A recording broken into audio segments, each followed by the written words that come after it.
Ulrich Zwingli, les 67 thèses réformatrices de 1523. Le 45e article. Les hypocrites font leurs œuvres pour être vus des humains. Aussi reçoivent-ils leur salaire en ce temps-ci. Afin qu'on discerne l'hypocrisie qui se fait passer pour de la dévotion, j'ai placé cet article en contraste avec précédent. Or, les paroles que Christ prononce à propos des scribes et des pharisiens en Matthieu 23, 25 sont claires. Ils font toutes leurs œuvres pour être vus des gens. C'est Christ qui les dépeint de cette couleur, pas moi.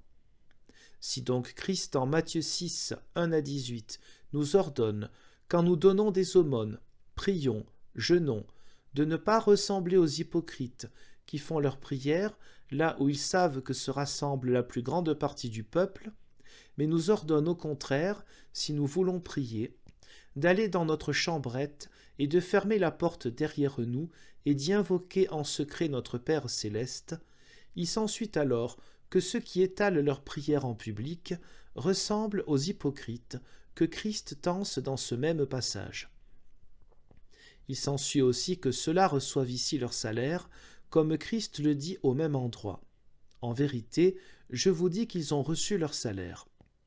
Il s'ensuit encore que ceux qui étalent leurs œuvres devant le monde sont des hypocrites. Comme ils sont hypocrites, ils font toutes leurs œuvres pour être vus des gens. Ainsi, leur œuvre n'est-elle rien d'autre qu'une hypocrisie. Donc ils en reçoivent ici leur salaire. Il ne sert à rien de rabâcher à cet égard une contradiction avec le chant des psaumes dans le cœur, que pas une personne sur 100 ne comprend. Je passe sous silence les moniales, les nonnes, qui dans le monde entier ne comprennent pas un seul verset des psaumes qu'elles marmonnent. Mais n'est-il pas bon, disent-elles, de chanter la louange de Dieu devant tous les humains? Réponse: montre-moi que c'est bon, alors je vais te croire que c'est bon. Dieu seul est bon et il est l'unique source de tout bien. Matthieu 19, 17, Jérémie 2, 13. Si marmonner les psaumes est bon, cela doit venir de Dieu. Montre-moi où Dieu a pris en considération de tels marmonnements, grommelots, grognements.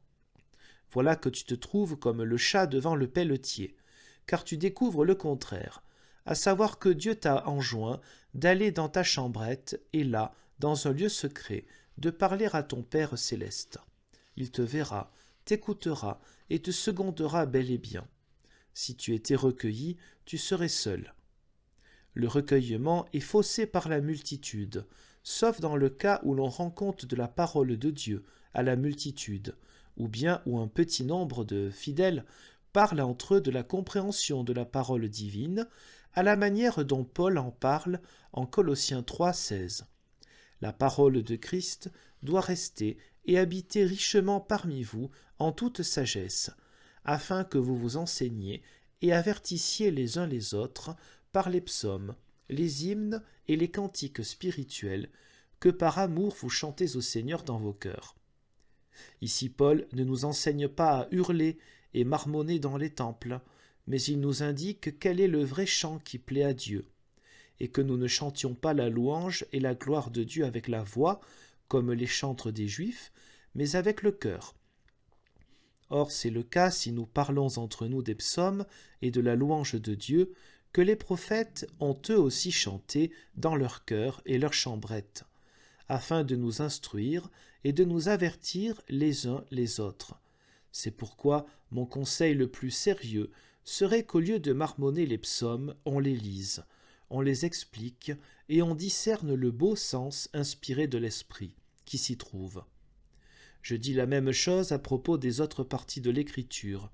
De cette manière, l'homme serait quotidiennement nourri et ceux qui sont appelés au ministère de la prédication seraient instruits de l'Écriture pour éviter qu'il n'y folâtre avec des pieds et des mains non lavés.